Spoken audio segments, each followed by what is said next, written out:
Hola hermanos y amigos todos, siguiendo de fondo esa música repetitiva, no por tanto monótona, entramos en la segunda aproximación, entrando en las motivaciones desde la fe mediante tres perspectivas que hemos dicho. Como hemos comentado antes, en Laudato Si, el Papa Francisco vuelve sobre un mismo punto repetidas veces, para verlo de distintas perspectivas. En el segundo capítulo, como también hemos señalado, habla de los creyentes para darles más elementos de por qué el cuidado de nuestro mundo forma parte de las convicciones de nuestra fe. No lo olvidemos. Y para ello aporta tres perspectivas distintas. Una, que parte de la ruptura que produce el pecado, las actitudes autocentradas.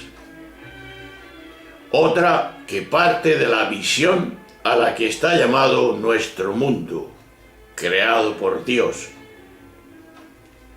Y la tercera, la de la justicia, porque el cuidado ecológico está íntimamente relacionado con la justicia de Dios,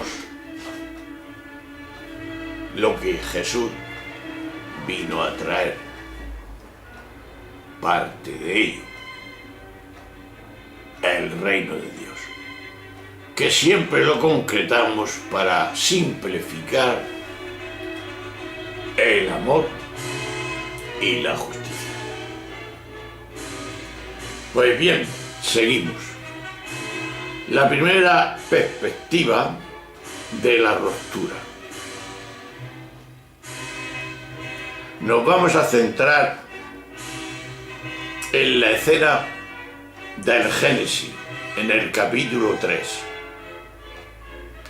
El relato de la caída de Adán y Eva en la tentación. Se indica de forma figurada y plástica que la realidad del mal y del pecado provoca tres rupturas en las tres relaciones esenciales del ser humano. En la relación con Dios, con el Creador, con esa fuerza vital que nos envuelve y nos sostiene, y en la relación con los demás y en la relación con la misma naturaleza. La primera ruptura se muestra de manera bien sugerente cuando vemos cómo Adán y Eva se esconden de Dios, que aparece como paseando por el jardín a la hora de la brisa, dice en Génesis 3:8. En efecto, ese Dios que se presenta disfrutando, gozando de la creación, de esa obra tan hermosa y completa que podemos imaginar en ese paseo a la puesta del sol en una tarde de verano, junto a ese Dios es temido y Adán se esconde por miedo. Esa relación que debía de ser de confianza, de comunión y para gozar juntos de esa maravilla que es la hermosura de la creación, aparece rota por temor, por huir y por esconderse. Esa es la primera ruptura. La segunda ruptura entre nosotros se muestra de forma plástica cuando Adán acusa a Eva diciendo que esa mujer que me has dado me ha ofrecido el fruto del árbol. Un detalle. Aquí Eva no tiene nombre, tan solo es esa mujer y no mi amada. Además, se presenta como alguien no deseado. Es esa mujer que me has dado. No hay nombre tampoco, no hay humanización, no hay alegría por el otro. Esto lo estamos viendo en muchos matrimonios. Hay, en cambio, culpabilización. Ella me ha ofrecido comer del fruto del árbol prohibido. Y la tercera ruptura, la ruptura con la naturaleza, aparece simbolizada con esa relación de temor y de amenaza entre la mujer y la serpiente. Le pisarás la cabeza y ella te acechará el talón. Este cuadro, hermanos y amigos, terrible, de las tres rupturas, nos muestran de este modo tan sugerente que efectivamente estamos en un mundo herido y que nuestros corazones están realmente enfermos. Basta ver cómo esas tres rupturas se dan en multitud de ejemplos concretos. Como añade después, esto también sería consecuencia en la sociedad. La visión que consolida la arbitrariedad del más fuerte, que ha propiciado inmensas desigualdades, injusticias y violencias, dice el Papa. Pues bien, de este modo, el Papa nos hace ver que sí, que estamos en una situación que necesita una sanación de aquella ruptura. Otra perspectiva escatológica. La segunda perspectiva que presentamos no mira tanto la situación actual, sino la dinámica de nuestro mundo, que está llamado a crecer en plenitud, lo que somos. Si no lo impedimos, porque somos muy atrevidos. Así la encíclica expone: el fin de la marcha del universo está en la plenitud de Dios, que ya ha sido alcanzada por Cristo resucitado y ejerce de la maduración universal. Y es el eje de esa maduración universal. El mundo lleva una dinámica que va conduciéndolo hacia su finalidad. Pero el Papa enseguida aclara que el fin último de las criaturas no somos nosotros, y añade que ello no significa que la humanidad no desempeñe un papel en ese desarrollo del mundo. En efecto, todas las criaturas avanzan junto con nosotros y a través de nosotros hacia el término común que es Dios, en una plenitud trascendente donde Cristo resucitado abraza y ilumina todo, dice el Papa. Así, no solo no debemos consumir el mundo, sino justo al contrario. Estamos llamados a acompañar esa dinámica de evolución, de avanzar hacia su plenitud cada vez mayor. El giro copernicano reside en pasar de ser enemigos traspuestos a la naturaleza a ser sus cuidadores, sus atentos acompañantes, como los ángeles custodios. Por otra parte, hermanos y amigos que me escucháis, esta perspectiva amplia, de gran horizonte y escatológica, nos aparta del menosprecio con que tan a menudo tratamos a las criaturas y a las realidades de nuestro mundo. Veamos. Podemos citar algunas expresiones magníficas que dan un gran impulso a este cuidado que estamos llamados a ejercitar, a ejercer.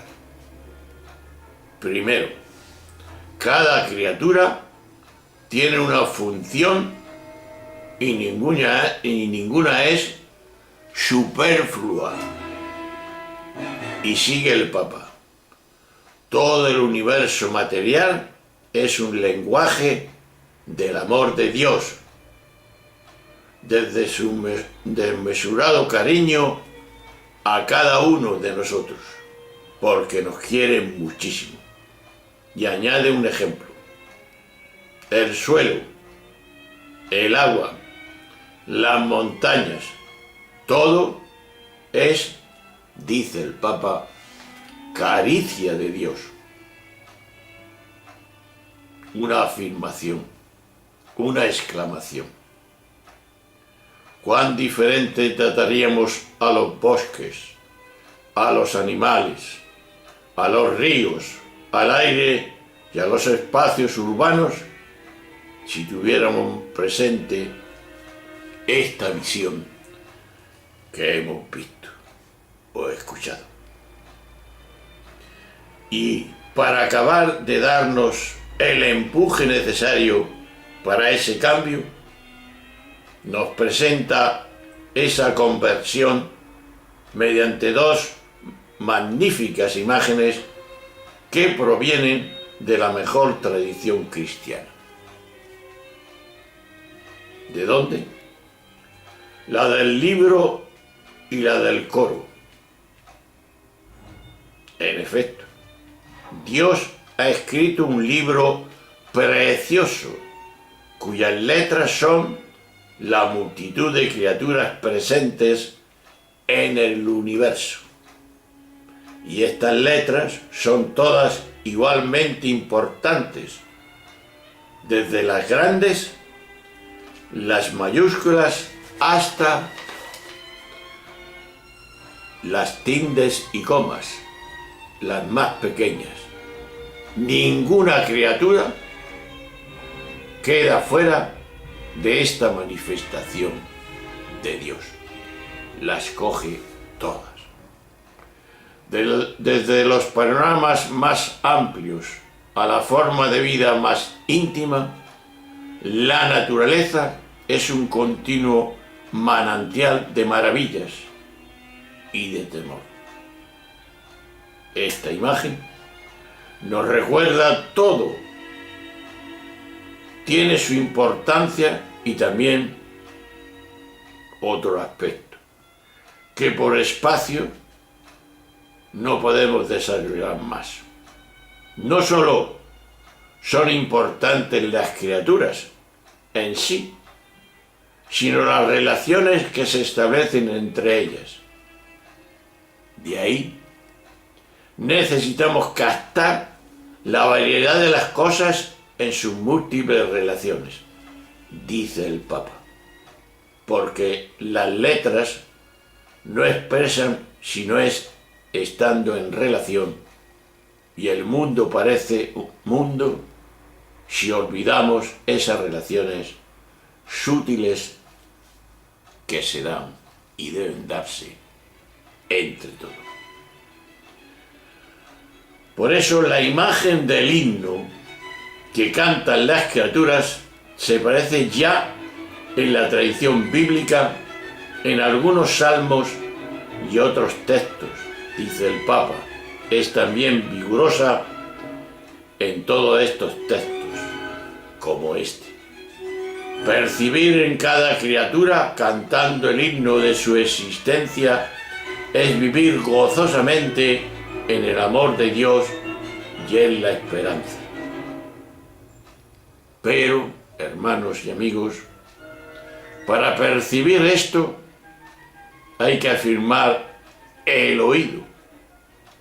Y sigue diciendo, esta contemplación de lo creado nos permite descubrir a través de cada cosa alguna enseñanza que Dios nos quiere transmitir, porque para el creyente contemplar lo creado es también escuchar un mensaje, oír una voz paradójica y silenciosa.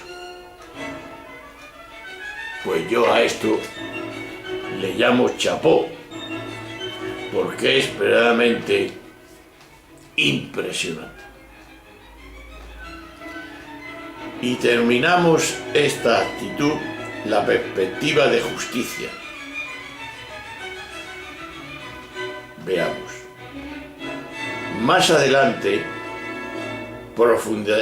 profundizaremos en la perspectiva ecológica que plantea el Papa Francisco de una ecología integral, que integra el cuidado de las demás criaturas con el cuidado de las demás personas, de los demás pueblos, especialmente de los más vulnerables. Para ello enuncia esta afirmación. Es verdad que se debe preocuparnos que otros seres vivos no sean tratados responsablemente. Pero especialmente deberían exasperarnos las enormes inequidades que existen entre nosotros. Esto es muy fuerte, ¿no?